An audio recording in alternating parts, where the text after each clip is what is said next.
Life had always felt structured and predictable, like the hum of a well-oiled machine. My name is Marcus, and for the past 15 years, I'd built a life I thought was impenetrable. My wife, Jane, was the pillar of it all, a stunning, warm, and supportive partner. We had a home in a quiet suburban neighborhood, a daughter who was the light of our lives, and a future that seemed endlessly promising. But something shifted in Jane over the past few months. It wasn't glaring at first, just a few subtle changes. Her phone, always face down, a sudden interest in late-night walks, claiming they helped her clear her mind, and a sense of distance like I could reach out to her and still miss. It gnawed at me, but I brushed it off. Life was stressful. We all needed our ways to cope. And with the pressure of an ambitious new work project on my end, I convinced myself I was being paranoid. The project consumed me. Long hours at my desk, poring over every detail, aiming to seal a multi-million-dollar deal that could elevate my firm.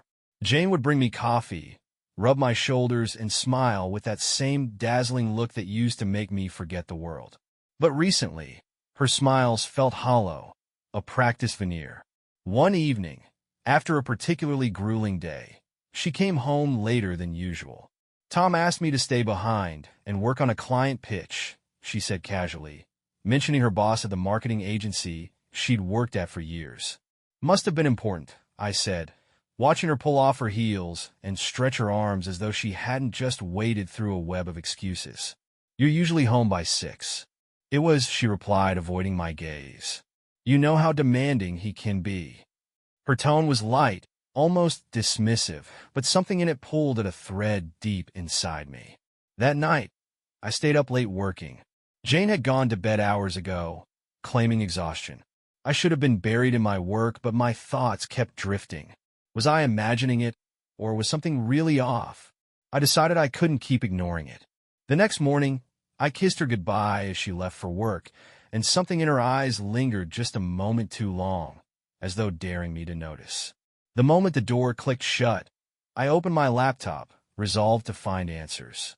I had no idea then that uncovering the truth would destroy the life I'd painstakingly built, and force me to become someone I never thought I'd be. When Jane left for work, I sat at the kitchen table with my laptop in front of me, her usual cheerful goodbye echoing faintly in my mind. My coffee had gone cold, untouched, as I stared at her empty chair. The thought of her being dishonest felt absurd, but that nagging voice in my head wouldn't let me dismiss it. "Just check," I muttered to myself, opening the search browser. I started small. I scanned her social media accounts, her LinkedIn profile, even her work schedule, trying to see if there was anything out of the ordinary. She'd always been so open with me about her day-to-day life that I realized how little I'd questioned it before. Everything seemed fine, on the surface. But the surface wasn't enough anymore. My gut told me to look closer. I remembered how protective she'd become of her phone lately, always taking it into the bathroom or leaving it on silent. That wasn't like her. My heart raced as I considered crossing a line I never thought I'd have to, going through her phone. I waited until that evening. After dinner, Jane excused herself to take a bath, leaving her phone on the counter as she always did when she thought she was safe at home. My hands shook as I picked it up, opening the screen. It was locked. Of course it was. But I'd watched her enter her passcode hundreds of times over the years. My fingers hovered over the numbers, hesitant before I pressed them in. The screen unlocked. I felt a pang of guilt, but I pushed it aside. This was about protecting my family, my peace of mind. I went straight to her messages and started scrolling. At first, it was innocent. Chats with her colleagues, a group text with some of her friends, photos of our daughter shared with her sister. I almost laughed at myself for being so paranoid. But then I found it, a thread with a name I didn't recognize. Tom Foster. Her boss. My mouth went dry as I opened the chat. It started off professional, talk of campaigns, client meetings, deadlines. But then I saw the shift. Subtle at first. "Tom, you handled that pitch flawlessly today. We really make a great team. Jane, thanks. I couldn't have done it without you." Then the messages grew more personal. "Tom, you looked amazing at the meeting today. That dress is dangerous. You're lucky I'm a professional. Jane, Ah, you're trouble, Mr. Foster. Stop flattering me. I'm blushing. My chest tightened. I kept scrolling, my hands trembling as I read deeper into their exchange. The professional facade had all but disappeared. Tom, you can't deny there's chemistry between us, Jane. Don't tell me you don't feel it too. Jane, it's complicated, Tom. Tom, complicated but worth it. You deserve to be appreciated in ways I bet Marcus hasn't even thought about. My head spun. The words blurred together, but the meaning was clear. This wasn't just work banter. It was an affair, or at least the beginnings of one. I closed the messages and set the phone back exactly where she'd left it, my mind racing. The room suddenly felt too small, the walls pressing in on me. I went to the garage, needing air, needing to think. I leaned against the car, staring at nothing. Anger surged through me like wildfire, but underneath it was something worse. Humiliation. How long had this been going on? How blind had I been? When Jane finally came to bed that night, I pretended to be asleep. She kissed my forehead softly, her lips warm against my skin, and whispered, "Good night, love. Sweet dreams." The hypocrisy made me sick, but I said nothing. Not yet. The next morning, I woke before Jane. She was curled up on her side of the bed, looking peaceful, as if she hadn't betrayed everything we'd built together. The sight of her made my stomach churn. I slipped out of bed quietly, careful not to wake her. I couldn't confront her. Not yet. The messages I'd read last night were damning, yes, but I needed more. I needed irrefutable proof. Something she couldn't twist into an excuse or lie her way out of. If I went to her now, she'd just deny everything, call it harmless flirting, claim I was overreacting. No, I couldn't give her that chance. Downstairs, I made a pot of coffee and stared out the kitchen window at the quiet street. My mind raced with possibilities, scenarios, and questions. How far had this gone?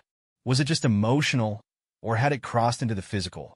The thought of her with another man, of her with Tom, was like a knife twisting in my chest. I needed answers, and I needed them now. After she left for work, I got to work myself. My first move was installing tracking software on her phone. I'd read about these tools in tech articles, apps that could mirror her messages, calls, even her location in real time. It wasn't something I ever thought I'd resort to, but desperate times called for desperate measures. The installation was easier than I'd expected. While she was in the shower, I grabbed her phone and downloaded the app, masking it as an innocuous game she'd never notice. Within minutes, her phone was synced to mine. I felt a pang of guilt as I finished, but it was quickly snuffed out by the searing pain of betrayal. That afternoon, I went a step further. I ordered small, discreet cameras online, ones I could install in the living room, the bedroom, and even her car. They would capture everything, leaving no room for ambiguity. If she was cheating, I'd catch her red-handed. The next few days were excruciating. Jane acted as though nothing was wrong, as if she wasn't harboring this dark secret. She kissed me goodbye each morning, cooked dinner for us in the evenings, and laughed at our daughter's silly jokes like she always did. But every time she smiled at me, it felt like a slap in the face. I checked the app constantly, monitoring her messages and calls. Most of them were mundane, the kind of texts you'd expect from a wife and mother. But then there were the ones with Tom. Tom, can't stop thinking about the other night. You're absolutely irresistible. Jane, stop it, you'll get me in trouble. Trouble. She was worried about getting caught, not about what this was doing to me or our family. My grip on the phone tightened as I scrolled, reading every word like it was poison. One message stood out. It was short, but it made my blood run cold. Tom, Friday night. My place. Same time? Jane, I'll see if I can get away. Get away. From me. From our life. She was planning to be with him, and I wasn't going to let it slide. Not this time. That evening, I installed the cameras. I put one in the bedroom smoke detector, another in the living room lamp, and one in her car, tucked beneath the dashboard. It was surgical, precise, necessary. When Jane came home that night, she was all smiles, telling me about her day at work as she sautéed vegetables for dinner. I nodded along, pretending to listen, but my mind was elsewhere. The cameras were rolling. The truth was within reach. And when Friday came, I'd be ready. Friday arrived like a storm cloud on the horizon. Jane was unusually chipper that morning, humming a tune while she packed her work bag. The air between us felt forced, her lightheartedness a cruel contrast to the tension simmering beneath my skin. "Any big plans for today?" I asked, feigning casual curiosity. She smiled, brushing a strand of hair behind her ear. "Just the usual grind. Meetings, presentations, maybe grab a bite with the team if we wrap up early." Her lies were smoother now, practiced. I wondered how long she'd been perfecting this act. "That sounds nice," I said, forcing a smile. "Don't work too hard." She leaned in to kiss me goodbye, and I let her. It felt mechanical, hollow, like an obligation. When she walked out the door, I clenched my fists, the image of her kissing Tom flashing in my mind. I waited until I was sure she was at work before pulling out my phone. The tracking app showed her location, her office, as expected, but I knew better than to take it at face value. I checked her recent messages. Sure enough, there was one from Tom. "Tom, can't wait for tonight. Everything's set. Jane, I'll let you know when I'm on my way. Red Heart."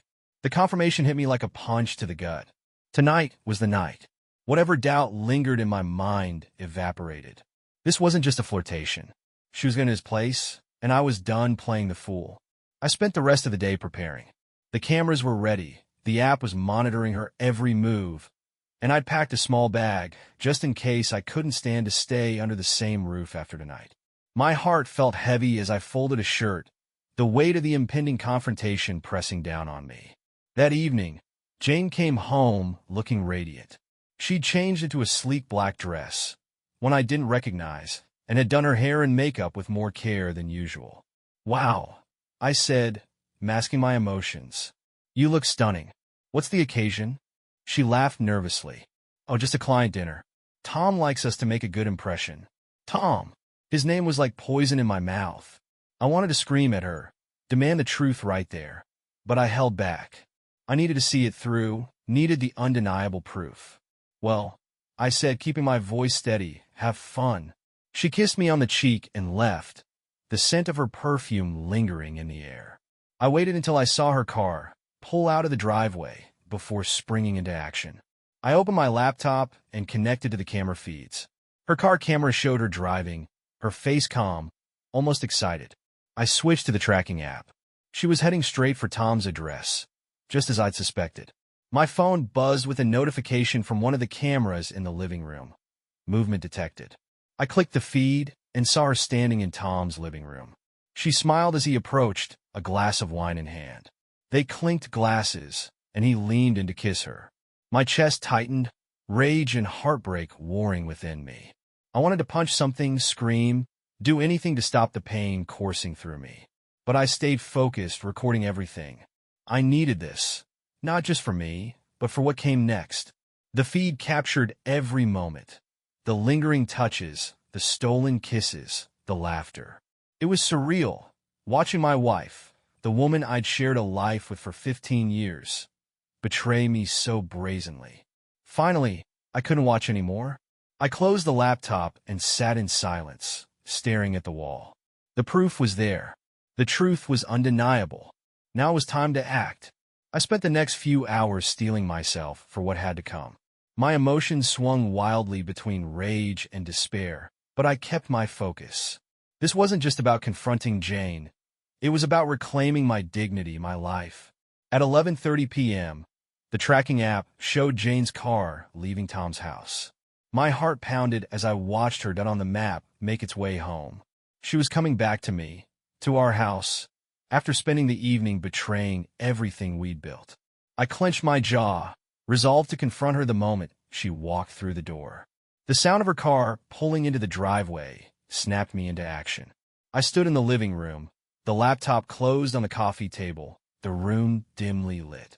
My heart hammered in my chest as the door clicked open and Jane stepped inside.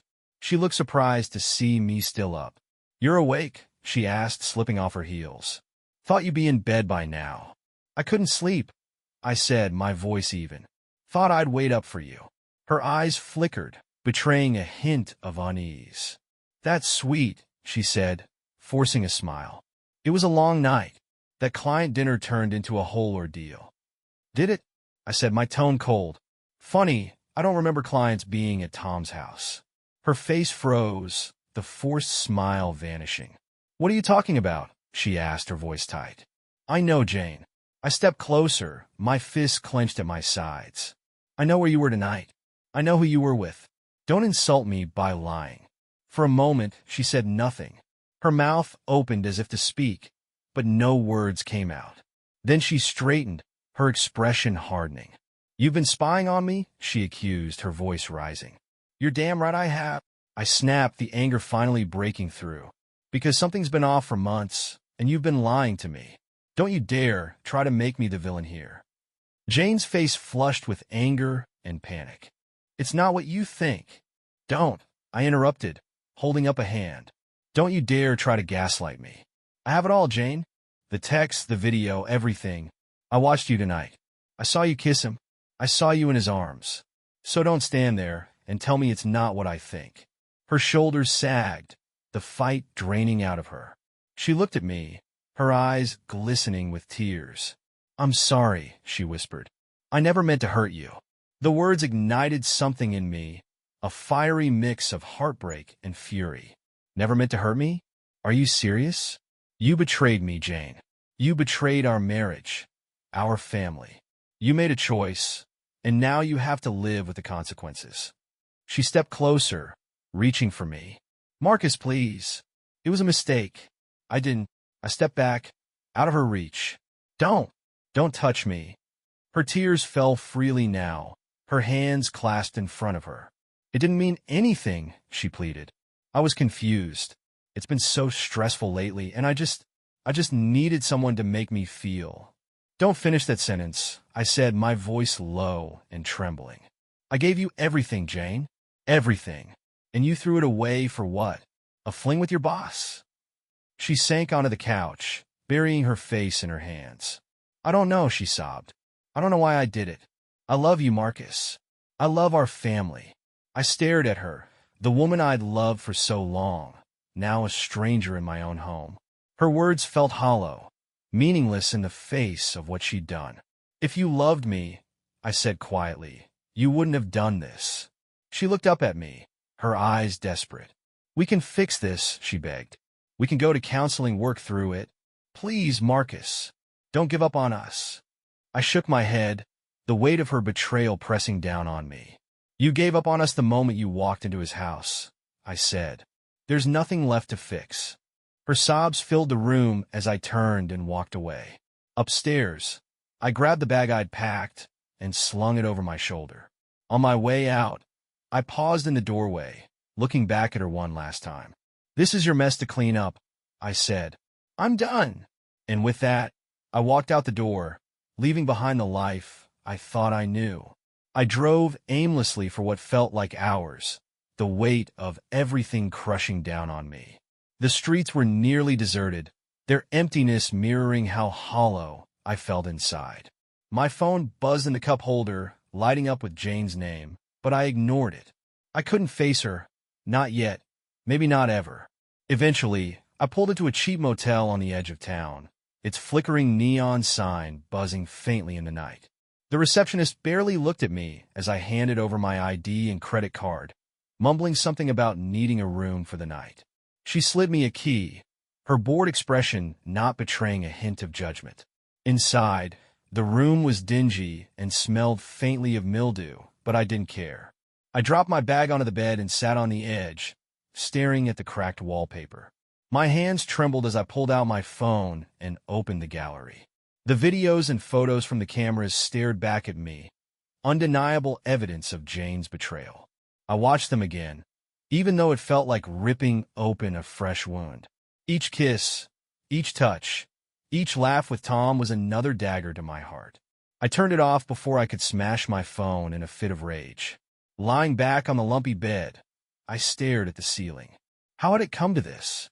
We'd built a life together, shared dreams, raised a child. We were supposed to grow old side by side, but now all of that felt like a cruel joke. I replayed every memory, searching for the moment it had all started to fall apart. Had it been my long hours at work, her dissatisfaction, Or was it just who she'd become? Sleep came in fits and starts, each dream haunted by the image of Jane in Tom's arms. When morning finally came, I felt like I hadn't slept at all. The harsh light streaming through the blinds only deepened my exhaustion. I knew I couldn't stay holed up in that room forever. I had to face the reality of what came next. Our daughter, the house, the inevitable divorce. The thought of unraveling our entire lives was overwhelming, but there was no other choice. Jane had made sure of that. Before leaving the motel, I opened my laptop and began to draft an email. It was clinical, detached, and straight to the point. Jane, I'll be filing for divorce. The evidence I've gathered is irrefutable, and I have no interest in prolonging this any further. I'll contact a lawyer today to begin the process. For now, I'll stay elsewhere to give us both space. Marcus. I hovered over the send button for a long moment, my finger trembling. Then I pressed it, sealing the fate of our marriage. By the time I left the motel, the sun was high, its warmth doing nothing to thaw the icy pit in my stomach. I drove aimlessly again, unwilling to return to the house that now felt tainted. Jane had replied to my email within minutes, but I hadn't read it. I wasn't ready for her excuses or pleas. Instead, I went to a lawyer, a well-reviewed divorce attorney I'd found online. The office was sleek, sterile, and impersonal, which felt fitting. The receptionist handed me a clipboard of forms, and I filled them out with shaky hands. Each question, length of marriage, shared assets, custody arrangements, felt like another nail in the coffin of my old life. When the lawyer called me into his office, he was calm and professional, which I appreciated. I explained everything, my voice flat and detached, as I recounted the betrayal. He listened without interruption, occasionally jotting down notes. "You've got a strong case," he said when I finished. "The evidence you've gathered will make this straightforward, at least from a legal standpoint. But I'll be honest with you. Divorces like this are never emotionally easy." I nodded, the weight of his words sinking in. "I'm not looking for easy," I said. "I just want it over." He leaned back in his chair. "We'll start with the initial filings. Given the evidence, I'd advise pushing for primary custody of your daughter. Infidelity doesn't typically affect custody decisions, but we can argue it speaks to your wife's judgment." The mention of my daughter hit me like a sledgehammer. I hadn't even begun to process what this would mean for her. How would I explain it? How could I shield her from the fallout? The lawyer must have seen the turmoil on my face because he added gently, "The most important thing is to keep her life as stable as possible. Children are resilient, but they need consistency." "Right," I said, my voice barely above a whisper. We spent the next hour going over the details, our shared assets, the house, potential timelines. By the time I left, I felt drained, but there was a grim sense of purpose fueling me. This was happening. There was no turning back. When I finally checked my phone later that afternoon, there were multiple messages from Jane. Each one was more desperate than the last. "Jane, please, Marcus, we need to talk." "Jane, I can't believe you're doing this without even giving me a chance to explain." "Jane, I'll do anything to fix this. Please don't throw away everything we've built." I read them all, my jaw tightening with every word. She still didn't get it. She still thought this could be salvaged, that she could explain away what I'd seen. My hands shook as I typed a response. "There's nothing to talk about, Jane. You made your choice. Now I'm making mine." Her reply came almost instantly. "Jane, it was a mistake. It didn't mean anything. You have to believe me. Mistake." She kept using that word, as if it could somehow diminish what she'd done. I turned off my phone, unable to stomach another message. That evening, I parked outside a friend's house. Ryan had been my closest friend since college, and though we hadn't seen each other as much in recent years, I knew he'd have my back. When he opened the door, his eyes widened at the sight of me. "Marcus, you look like hell, man. What's going on?" I stepped inside, the words spilling out before I could stop them. By the time I finished, Ryan looked as stunned as I felt. "Jesus," he said, running a hand through his hair. "I don't even know what to say." "I'm so sorry, man." I shrugged, trying to downplay it even though my chest felt like it might cave in. "It is what it is." "You staying here tonight?" he asked. "If it's not too much trouble." "Of course not," he said firmly. "Stay as long as you need." That night, as I lay on his couch staring at the ceiling, I realized this was my new reality. The life I'd known was gone, shattered beyond repair. But maybe, just maybe, there was a way forward. The next morning, reality struck harder than ever. My phone buzzed with notifications. Texts from Jane, missed calls, and emails. I ignored most of them until one caught my eye. It was from Sarah, our 12-year-old daughter. "Sarah, Dad, are you okay? Mom seems really upset. She said you're not coming home." I stared at the message for a long time, my heart breaking all over again. Sarah didn't deserve this. She deserved stability, love, and parents who put her first. But that wasn't the world Jane had left us with. I took a deep breath and typed back, "Me? I'm okay, sweetie. I'm staying at Uncle Ryan's for a little while. How are you?" Her reply came quickly. "Sarah, I don't know. Mom's been crying a lot. She won't tell me what's going on, just that you're mad at her. Are you coming back soon?" My chest tightened.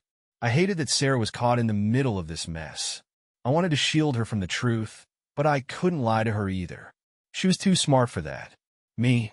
I don't know yet, Sarah. But I'll always be here for you no matter what. That will never change." "Sarah, can I come see you?" I hesitated, knowing that taking her away from Jane would only escalate things. But I also couldn't bear the thought of her feeling abandoned. "Me? Of course. Let me talk to your mom and figure something out." Her response was just a heart emoji, but it was enough to make my resolve stronger. Whatever happened between Jane and me, Sarah's well-being had to come first. Later that morning, I called Jane. It was the first time I'd reached out since leaving, and my stomach churned as the phone rang. She picked up on the second ring, her voice immediately frantic. "Marcus, thank God. I've been trying to—" "I'm not here to talk about us," I interrupted, keeping my tone steady. "This is about Sarah." She paused, her breath hitching. "What about her?" "She texted me this morning. She wants to see me." Jane's voice softened. "Marcus, please. She's already so confused. Can't we talk first? Figure this out before we drag her into it?" "This isn't about us, Jane," I said firmly. "Sarah deserves answers. I'm not going to keep her in the dark." There was a long silence on the other end of the line. Finally, Jane sighed. "Fine, but please, don't make this harder on her than it has to be." "I could say the same to you," I replied coldly before hanging up. That afternoon, I picked Sarah up from school. She ran to me as soon as she saw my car, her backpack bouncing on her shoulders. When she climbed in, I could see the worry etched on her face. "Dad," she said quietly, "what's going on? Why aren't you at home?" I took a deep breath, gripping the steering wheel tightly. "It's complicated, Sarah, but I want you to know that none of this is your fault. Your mom and we're going through something right now, but it doesn't change how much we both love you." She stared at me, her big brown eyes brimming with tears. "Are you getting a divorce?" The question hit me like a freight train. "We're still figuring things out," I said, which was the closest to the truth I could manage. "But no matter what happens, I'm always going to be here for you." She nodded, her lip trembling. "I just want everything to go back to normal." I reached over and squeezed her hand. "Me too, sweetheart. Me too." That evening, Sarah and I stayed at Ryan's house. We ordered pizza and watched one of her favorite movies, trying to hold on to a semblance of normalcy. For a few hours, I almost forgot about the storm brewing around us. But when she fell asleep on the couch, clutching my arm, the weight of it all came rushing back. I stared at her peaceful face, knowing I couldn't let Jane's betrayal destroy Sarah's sense of security. This wasn't just about me anymore. It was about rebuilding a life for my daughter, a life where she could still feel loved, safe, and whole. The next morning, I drove Sarah to school, her small hand slipping out of mine as she walked toward the entrance. She turned and waved before disappearing inside, leaving me with a bittersweet ache. She was resilient, but I knew the road ahead wouldn't be easy for her, or for me. On the drive back, I called my lawyer. "File the papers," I said, my voice steady but hollow. "I don't want to drag this out." "Understood," he replied. "I'll prepare the documents and send them to Jane's legal team by the end of the week." "Have you decided on custody arrangements?" "I want primary custody of Sarah," I said firmly. "She needs stability right now." The lawyer hesitated. It's a strong position, especially with the evidence you've collected. But you should be prepared for Jane to fight back. Courts typically lean toward shared custody unless there's clear evidence of unfitness. She cheated. I snapped, the anger bubbling up. She lied to me, to our family. I understand, Marcus, he said gently. But infidelity doesn't necessarily equate to poor parenting in the eyes of the law. If Jane challenges this, we'll need to build a case that focuses on what's best for Sarah. I gripped the steering wheel tighter, my frustration mounting. Do whatever it takes. Will do, he said. I'll be in touch. When I returned to Ryan's house, my phone buzzed with another message from Jane. I debated ignoring it, but finally opened it. Jane, Marcus, please. Don't do this. We can work through this. For Sarah's sake. Her words felt manipulative, a desperate attempt to salvage what she'd already destroyed. I typed a response without hesitation. Me. This is for Sarah's sake. She deserves a stable, honest environment. Something you didn't provide. Her reply came almost instantly. Jane, I made a mistake, but I'm still her mother. Don't take her away from me. I stared at the screen, torn between fury and exhaustion. Jane's remorse felt hollow, a reaction to being caught rather than genuine regret. But as much as I hated her for what she'd done, I couldn't deny that she loved Sarah. Over the next few days, things moved quickly. My lawyer filed the divorce papers, citing irreconcilable differences and requesting primary custody of Sarah. I moved into a small rental house closer to Sarah's school, a modest but comfortable space where I could start to rebuild. Jane's response came through her lawyer a few days later. She didn't contest the divorce but pushed for shared custody, claiming that Sarah needed both parents equally. It wasn't unexpected, but it still stung. The legal proceedings began in earnest. Every detail of our lives was scrutinized. Our finances, our parenting habits, even the texts and footage I'd gathered as evidence.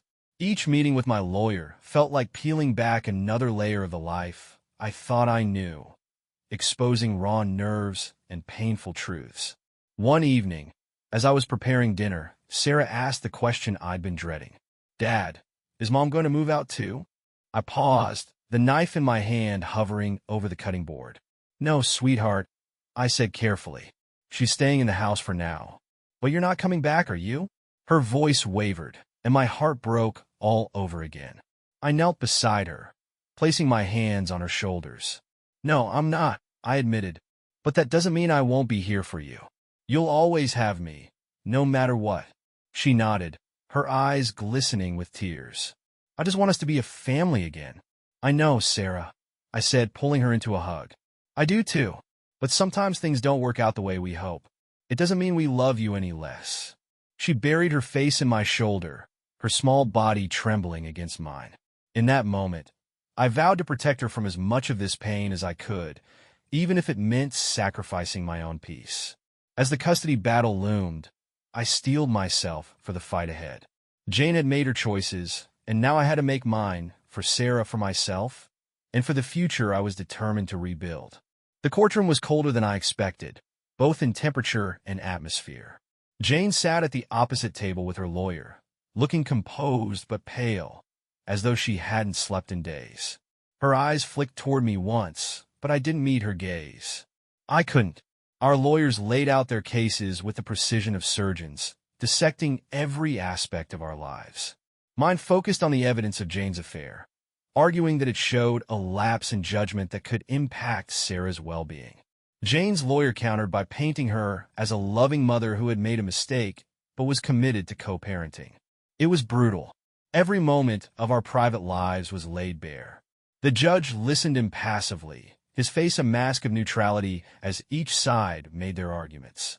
My lawyer presented the texts and footage, ensuring the court understood the gravity of Jane's actions. When the video played, Jane kept her eyes fixed on the table, her knuckles white as she gripped the edge. When it was Jane's turn to speak, her voice trembled but remained steady. I made a terrible mistake, she admitted, her eyes glistening with tears. But that doesn't change how much I love Sarah. She's my world. I'll do whatever it takes to prove I can be the mother she deserves. Her words were like daggers, each one a reminder of the woman I'd once loved, now a stranger pleading for mercy. After what felt like an eternity, the judge announced his decision. Primary custody would be awarded to me, with Jane granted visitation rights. The court cited my stability and the evidence of Jane's affair as factors, though it stopped short of labeling her unfit. Relief and sorrow collided within me as the ruling sank in. I had won, but at what cost? Sarah would still have to split her time between two homes, her childhood marked by the fracture of our family. Jane's face crumpled as the judge delivered his verdict.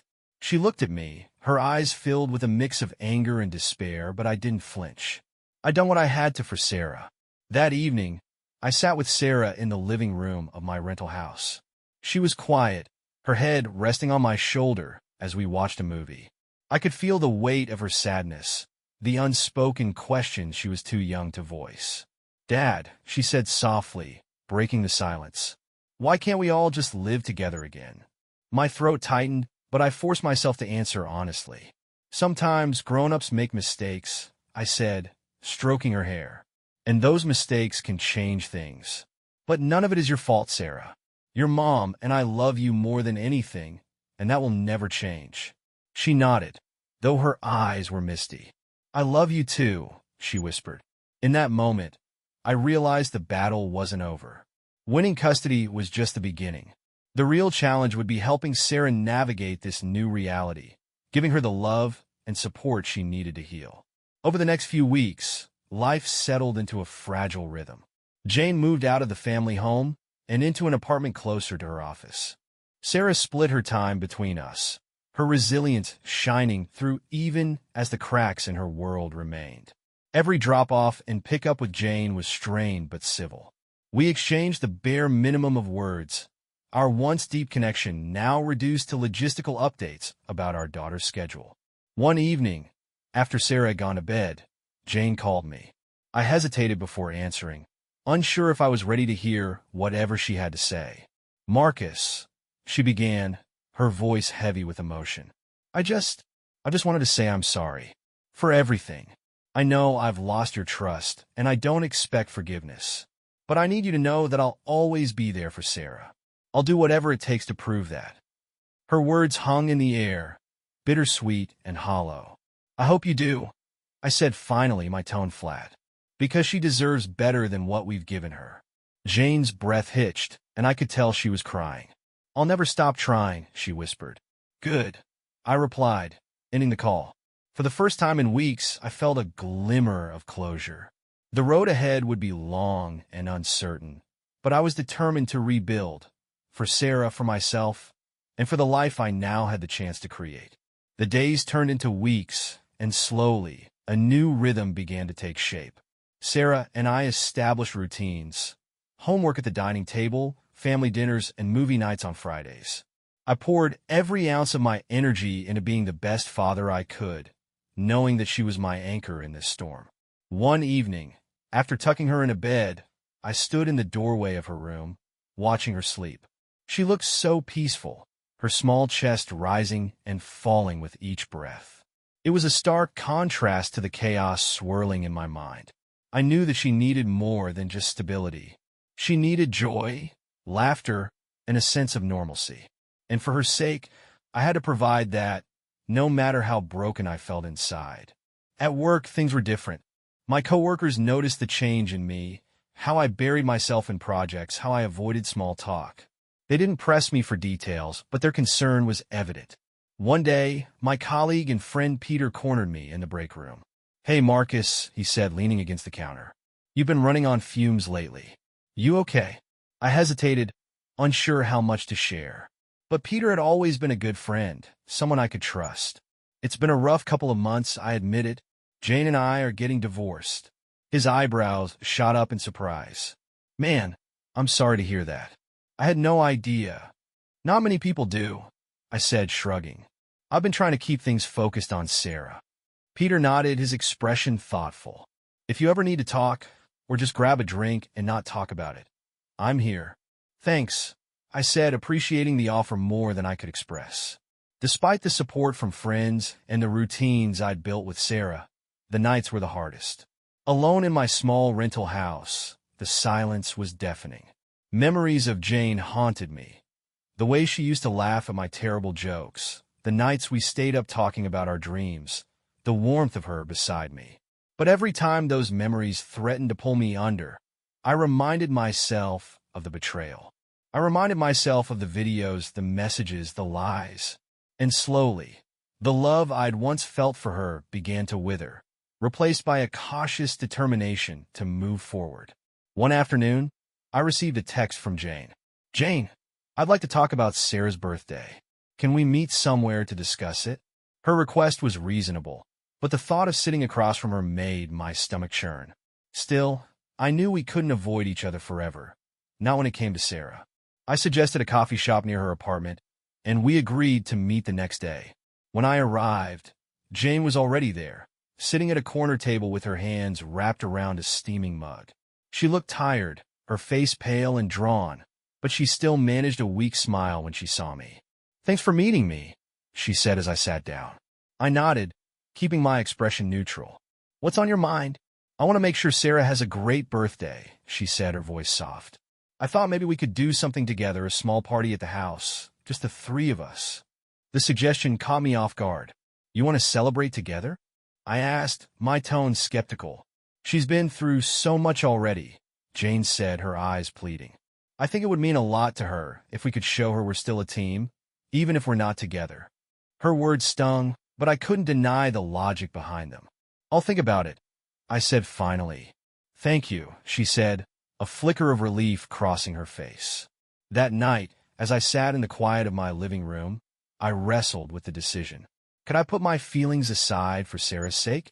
Could I endure a day of pretending everything was fine? In the end, I knew the answer.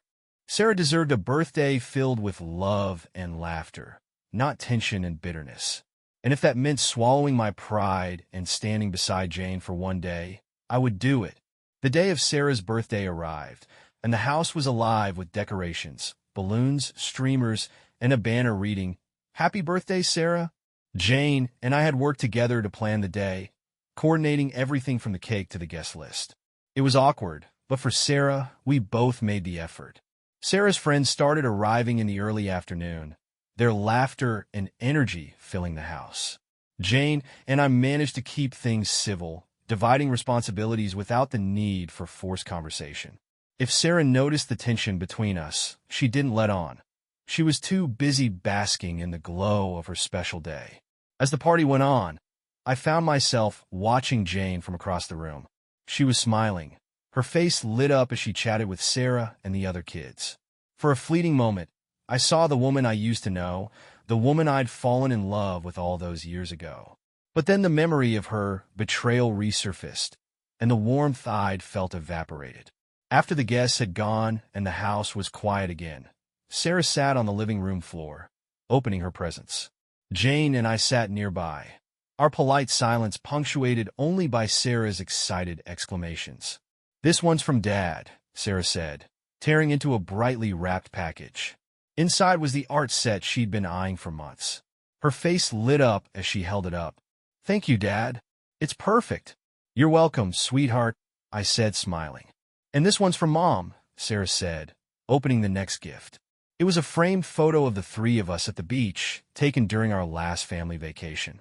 Her smile faltered for a moment, but she quickly recovered. "Thanks, Mom. I love it." Jane's eyes glistened as she watched Sarah, and for a moment, I thought she might cry. But she held it together, just as I was struggling to do. That evening, after Sarah had gone to bed, Jane lingered in the kitchen. I found her there, cleaning up the remnants of the party. "Thanks for today," she said quietly, not looking at me. It meant a lot to her. I nodded, keeping my tone neutral. "It was for Sarah." "I know," she said, her voice barely above a whisper. She paused, then turned to face me. "Marcus, I know I've said it before, but I need to say it again. I'm so sorry. For everything. I wish I could take it all back." I met her gaze, the weight of her words sinking in. "But you can't," I said firmly. "What's done is done." She nodded, tears slipping down her cheeks. "I know. I hope someday you can forgive me." "I don't know if I can," I admitted, my voice heavy. "But I'll always do what's best for Sarah." Jane wiped her eyes and gave me a small, sad smile. That's all I could ask for. After she left, I stood in the kitchen, staring at the now empty house. The day had been a success for Sarah, but it had taken everything out of me. Still, as I climbed the stairs to check on her, I felt a small glimmer of hope. Sarah was fast asleep, clutching one of her new art supplies in her hand. I kissed her forehead, whispering, "Happy birthday, sweetheart," before quietly leaving the room.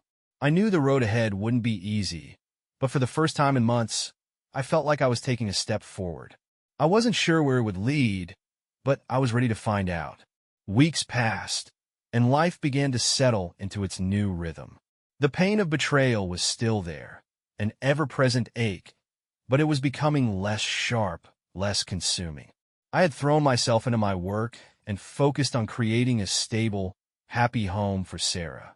One evening, as I helped her with her homework, she looked up at me with a smile. "You're really good at this, Dad," she said. "I think you missed your calling as a teacher." I chuckled. "I don't know about that, but thanks. It's just math. You've got the hard part." She laughed, her voice light and carefree. And for a moment, I felt a flicker of something I hadn't felt in months: peace. Jane and I had managed to maintain a civil relationship for Sarah's sake, but the emotional distance between us was unbridgeable. The divorce proceedings were moving forward steadily, and we both agreed to keep things as amicable as possible. On one of her visitation weekends, Sarah came home with a stack of paintings she'd made with the art supplies I'd given her. She was beaming as she showed me each one, her enthusiasm contagious. "This one's my favorite," she said, holding up a painting of a tree with deep roots and sprawling branches. "It's like us, strong and connected." Her words hit me harder than I expected. "It's beautiful, Sarah," I said, pulling her into a hug. "Just like you." That night, after Sarah had gone to bed, I sat on the couch, staring at her painting. It was a reminder of how resilient she was, how much she still believed in the strength of our family, even in its fractured state. It was humbling.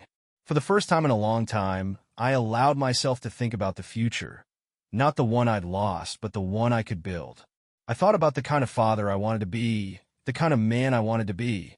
The bitterness and anger that had consumed me for so long began to give way to something else: hope. The final divorce hearing came and went with little fanfare. The settlement was fair, the custody arrangement solid.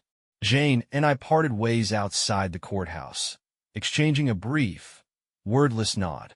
It was over. As I drove away, I didn't feel the crushing sadness I'd expected. Instead, I felt a strange lightness, as if a weight I'd been carrying for months had finally been lifted. In the weeks that followed, I started making small changes. I joined a local support group for single parents, where I met people who had walked similar paths. I started running in the mornings, finding solace in the steady rhythm of my feet on the pavement. One day, I even reached out to Peter and took him up on his offer to grab a drink. We talked about work, life, and everything in between, and for the first time in a long time, I laughed without forcing it. Sarah and I continued to rebuild our life together, one day at a time. We cooked dinners, played board games, and worked on her art projects. Her joy became my compass, guiding me through the uncertainty of the future. One evening, as we sat on the porch watching the sunset, she leaned her head on my shoulder. "I love you, Dad," she said softly. "I love you too, Sarah," I replied, my voice thick with emotion. More than anything, in that moment, I realized that while the life I'd envisioned was gone, something new had taken its place, something just as meaningful, just as beautiful. It wasn't the life I had planned, but it was ours. And that was enough. What do you guys think of my story? Share in the comments what you think about the choice I made, and would you do in my situation?